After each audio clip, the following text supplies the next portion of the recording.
Subscribe to our channel by clicking the subscribe button. Click the bell button and enjoy the latest uploads from our channel.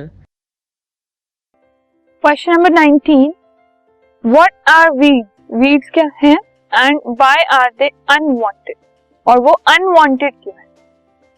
जो plants जो हमारी main cultivated crop है, main crop जो हमने एक field पर grow किया, उसके साथ ग्रो हो जाते हैं विदाउट आवर विश, ठीक है।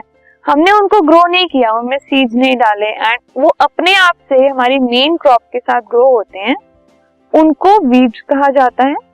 और ये प्लांट जो है अनवांटेड इसलिए होते हैं क्योंकि ये compete करते हैं मेन क्रॉप के साथ न्यूट्रिएंट्स के लिए, स्पेस के लिए और सनलाइट के लिए एक्सेट्रा। तो जो भी चीजें एक मेन क्रॉप को चाहिए होती हैं वो ये भी यूज करते हैं। तो अल्टीमेटली जो मेन क्रॉप है उनको जितनी चीजें चाहिए वो उनको नहीं मिल पाती, ठीक है। तो वीड्स की वजह से उनकी ग्रोथ कम हो जाती है, यील्ड कम हो जाती है, इसीलिए दे आर अनवांटेड।